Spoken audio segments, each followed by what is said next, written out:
Fl-isem tal-Missier u tal-Iben u tal-Ispirtu Santu, il-grazzja ta' Sidna Ġesu Kristu tkun magħkom il-koll. Qegħdin noffru dan is-sagrifiċċju tal-Qudiesa għar-Roħ Franġisku Abela u Veri Thorn. Ħuti ejjew narfu ħtijietna biex niċċelebraw tajjeb dawn il-misteri qaddisa.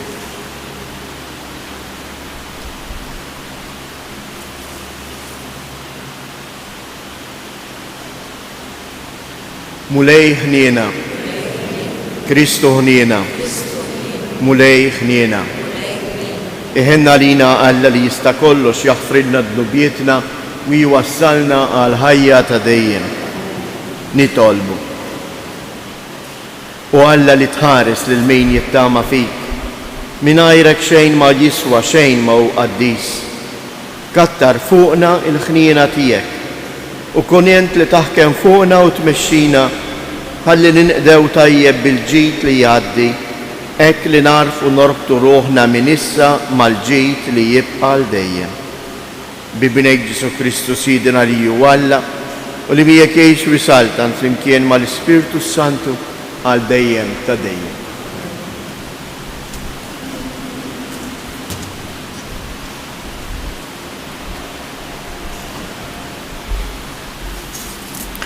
Għarem il-ktib tal-profeta Ġeremija. Il-kelma li ġiet lil Ġeremija minant il-mulej u għallu, u inżel ant il-fuħari u hemm jien insemmalek klimi. Jien nżilt ant il-fuħari u sibtu qiegħed jaħdem fuq ir-rota. U hekk kif il-ġarra li kien qed jaħdem ħarġitlu ħażin, kif jiġrilu it-tafal f'idejn il-fuħari, dan raġa' għamel oħra minna kif oġob lilu. Imbagħad il-mulej kellimni u qalli, dar Iżrael, jaqgħu ma nistax nimxi magħkom bħal dan il-fuħari, oraklu tal-mulej. Bħalma hu it-tafal f'idejn il-fuħari hekk intom f'idejja dar Iżrael. Il-kelma tal-mulej. Ħini minn falla ta' Ġakob isib l-għajnuna tiegħu. Ħini minn falla ta' Ġakob isib l-għajnuna tiegħu. Faħħar ruħ tiegħi il-mulej, infaħħar il-mulej tul ħajti kollha, nanni lill-Alla tiegħi kemm indum ħaj. Ħini minn falla ta' Ġakob isib l-għajnuna tiegħu. La tittamax fil-gbarat, għax il-bniedem ma jsalvakomx, ma li toħroġ ruħu lejn l-art jerġa' jmur. Jintemmu dakinhar ħsibijietu. Ħini minn falla ta' Ġakob isib l-għajnuna tiegħu. Ħini minn falla ta' Ġakob isib l-għajnuna tiegħu. Min għandu it-tama fil-mulej Alla tiegħu li jagħmel is-sema, l-art u l-baħar u kull ma jinsab fihom u li jżomm kelmtu għal dejjem. Ħini minn falla ta' Ġakob isib l-għajnuna tiegħu. Alleluja, alleluja, alleluja. Iftħilna qalbna mulej biex nifmu il-kliem ta' ibnet. Alleluja, alleluja.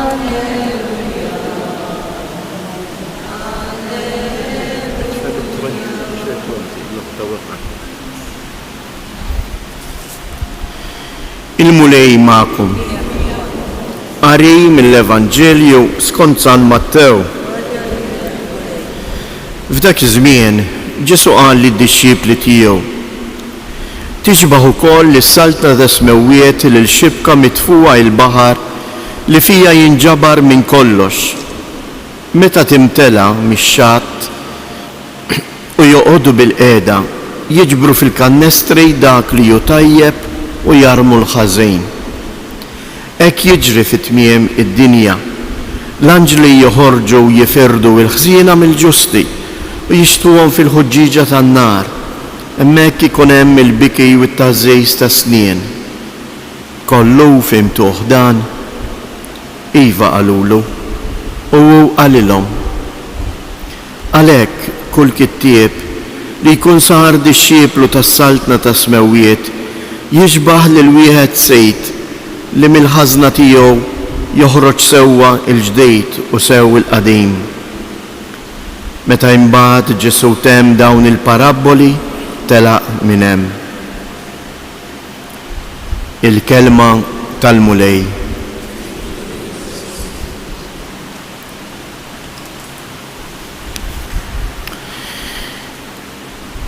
Din il-frażi is-saltna ta' smewwiet tixbaħ spiss nisemgħuha u nsibuha fil-kliem ta' Ġesu.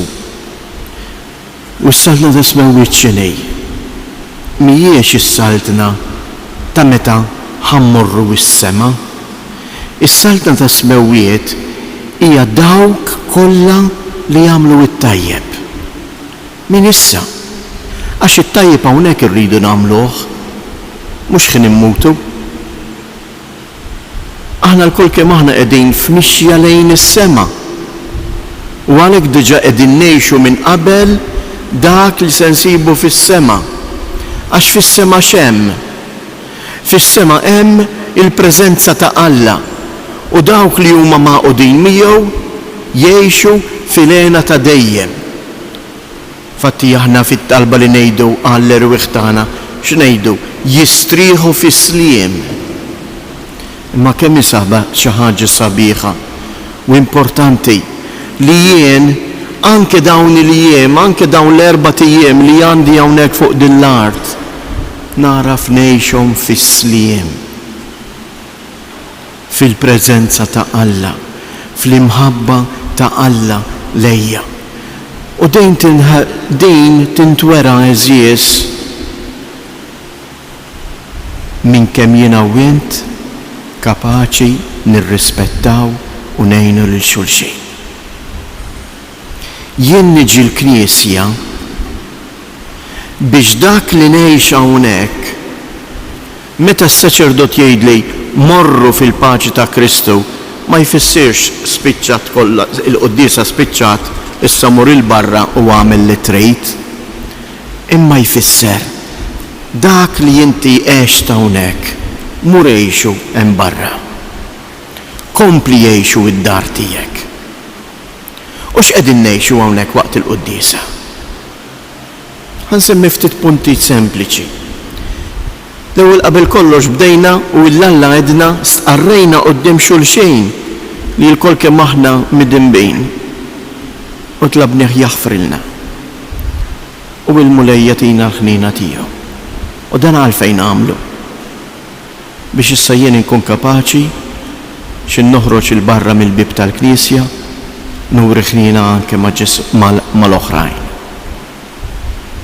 Qegħdin nisimgħu il-kelma tiegħu, Ġesu qiegħed imantnina bil-kelma tiegħu, jitmana bil-kelma tiegħu.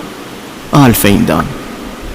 Biex meta noħroġ jien ukoll inkun kapaċi nitma' lill-oħrajn bil-kelma tiegħi, kelma li tagħmillek il-ġid, kelma li terfek, kelma li tgħinek u mhux ingergru, immaqdru u nweġġgħu u nkissru lil xulxejn. Minn hawn ftit ieħor Ġesu sejjer jgħidilna il-ġisem ta' Kristu dan hu ġismi mogħti lilek.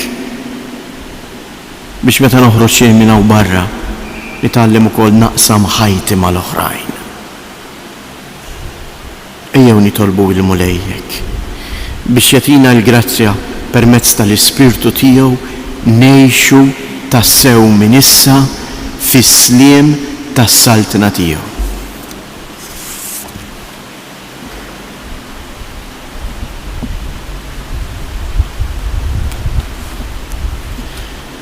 Kuti eżies, ejjew b'fiduċja nresqu it-talbiet tagħna f'riġlejn il-Missier u ngħidulu nitolbuh bil-qalb ħadd tiġi saltnatek. Ħadd tiġi saltnatek mulej.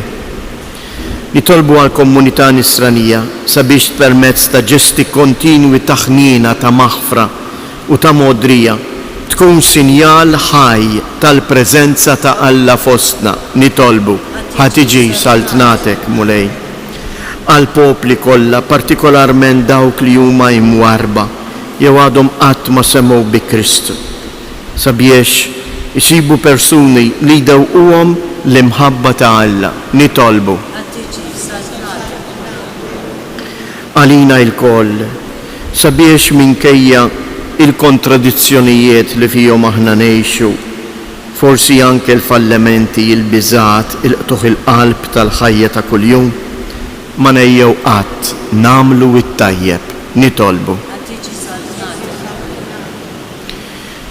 Tolbuk mulej biex minn dan is-santwarju għażejs ta' Ommok Marija, inti tkompli tbierek u tqaddes il-familji tagħna. Għamel li huma minn issa stess igawdu il-ferħ tiegħek, nitolbu. Fiskiet inresqu it-talbiet tagħna.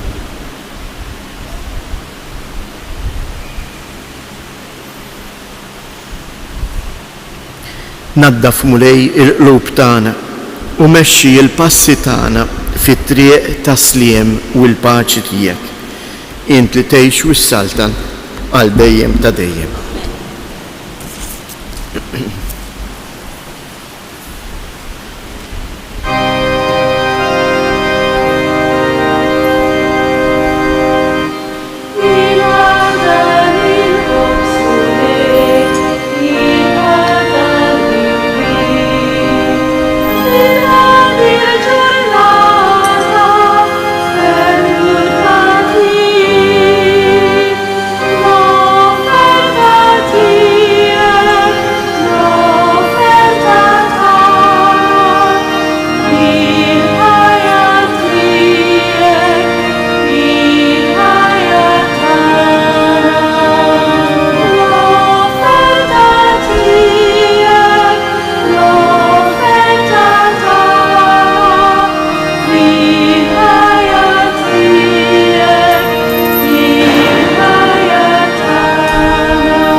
Tolbu ħuti biex dan is-sagrifiċċju tiegħi tagħkom ikun joġob lil Alla l-Missier li jista' kollox.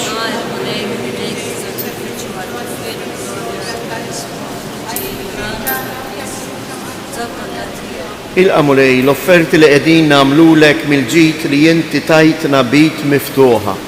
U bil-qawwa tal-grazzja tiegħek għamel li dawn il-mistieri tas-sema iqazzuna fil-ħajja ta' issa u jwassluna fil-għena ta' dejjem. Bi Kristus jedna. Il-mulej ma'kom.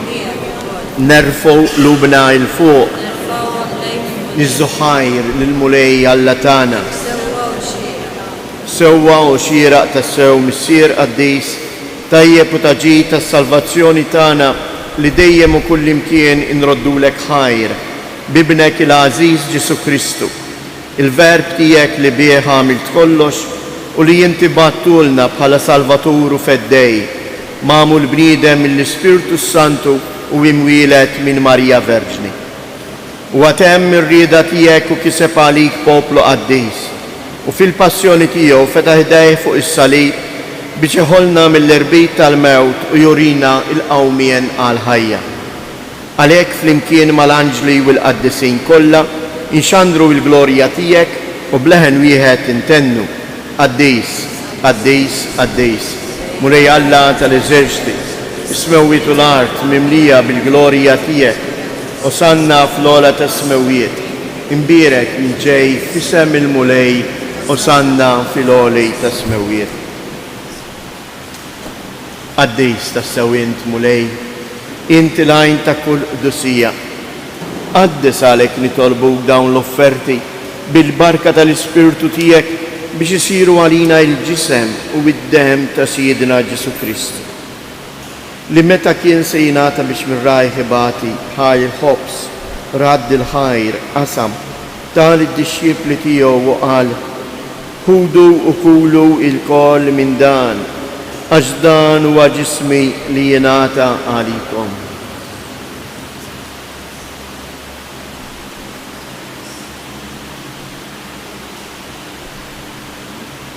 Ekku koll wara l-ikla ħal-kalċi reġarad il-ħajr tal id-dixxiepli tiegħu u qal: ħudu u xorbu minnu il-koll, għax dan huwa l-kalċi ta' demmi tal-patt il-ġdid li jibqa' dejjem. Id-demm li xjiret għalikom u għal-bnedmin kollha għal maħfra ta' dnubiet. Għamlu dan tifkira tiegħi.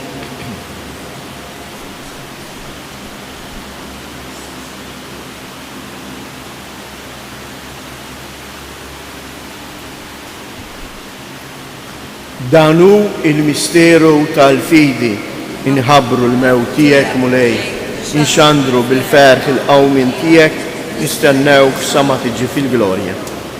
Għalhekk aħna nagħmlu dan tifkira tal-mewt u l-qawmien ta' Sidna Ġesu Kristu, nofrulek mulej il-ħobs tal-ħajja u l-kalċi tas-salvazzjoni u nroddulek ħajr għaliex oġbok tilqana hawn quddiemek biex naqduk. Miċċo kontana li tolbu li l-Ispirtu Santu jaqqadna f'ġisem wieħed lilna li nieħdu sehem mill-ġisem u id-dem ta' Kristu. Ftakar mulej fil-Knisja tiegħek imxerda mad-dinja kollha u ittaqaf l-imħabba fl-imkien mal-Papa Franġisku, mal-Isqof tagħna Antona, l-isqfijiet u l-ministri tiegħek kollha. Ftakar ukoll f'ħutna li raqdu bit-tama tal-qawmien. Ftakar fil-mejtin kollha, daħħalhom quddiemek fid-dawl tas-sebħ tiegħek. Ħenna lina l-koll nitolbuk, għati lilna wkoll il-wir tal-ħajja ta' dejjem flimkien mal-Verġni mqazzhom Malla Marija, ma' San Ġusepp, l-Apostli u l-Qaddisin kollha li jgħixu fil-ħbiberija tiegħek sa mill-bidu tad-dinja. Għamel li magħhom infaħruk u insebħuk b'Ġesu Kristu ibnek. Bi Kristu, ma' Kristu u fi Kristu. Jingħata lilek Alla missier li tista' kollox, flimkien mal-Ispirtu Santu, kull ġieħu glorja għal dejjem ta' dejjem. Ejjew nitolbu kif għallimna u ridna nagħmlu li ben Alla għas-salvazzjoni tagħna. Missierna li jinti fis-smawiet, jitqaddis ismek, tiġi saltnatek, ikun li tritint kif is-sema hekk fl-art. Ħobżna ta' kuljum matina llum, aħfrilna dnubietna bħalma naħfru lil minu ħati għalina u la ddaħalniex fit-tiġrib iżda eħlisna mid-deni. Eħlisna nitolbuk mulej minn kull deni, għatina fit-tieba u l-ħnina tiegħek il-paċi fi żmienna biex inkunu ħielsa dejjem midnub u mħarsa minn kull inkwiet. Aħna u nistennew u nittamaw ilejna u l-miġja tas-Salvatur tagħna Ġesu Kristu.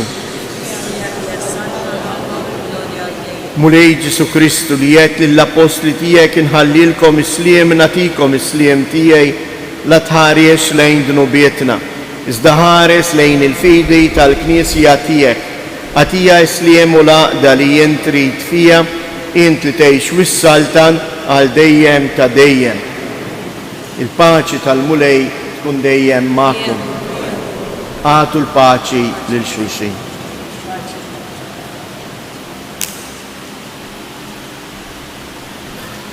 Ħaruf ta' Alla li tneħħi dnubiet tad-dinja ħenna għalina.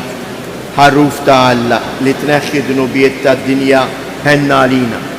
Ħaruf ta' Alla li tneħħi dnubiet tad-dinja għatina il-paċi.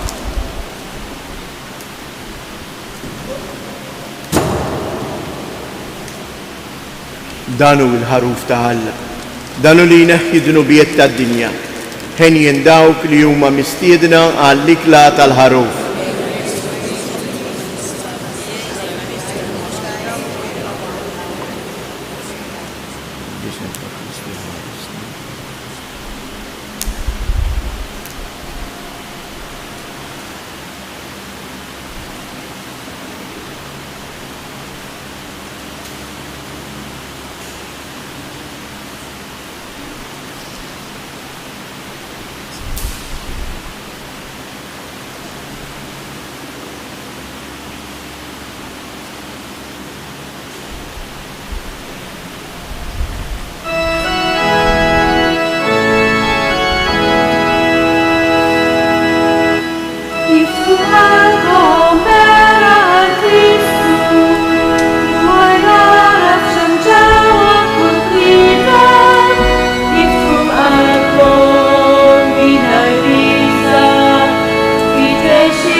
nitolbu.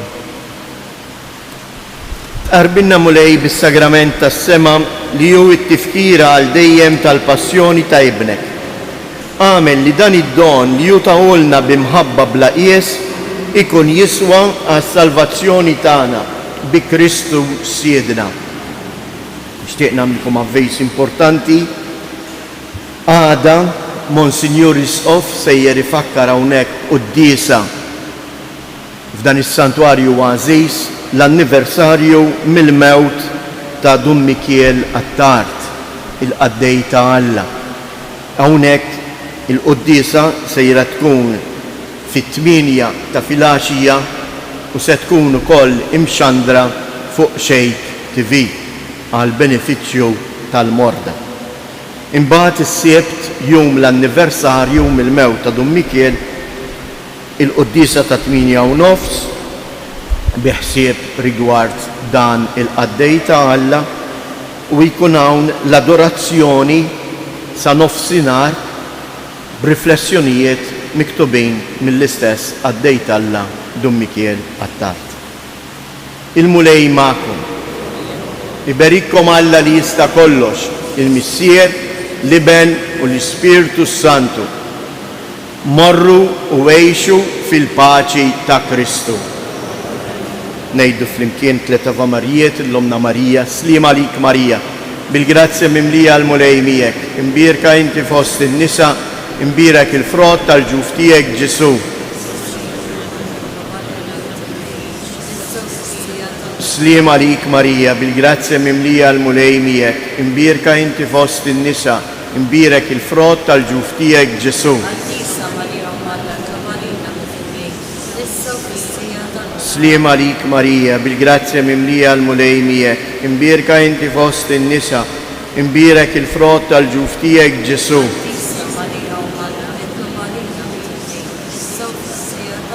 Madonna ta' Pinu, Sultana tal-familja, ħarstek fuqna dejjem żomm.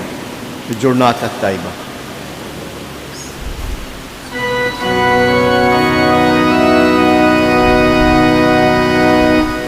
Madonna ta' Pinu, Sultana tal-familja, ħarstek fuqna dejjem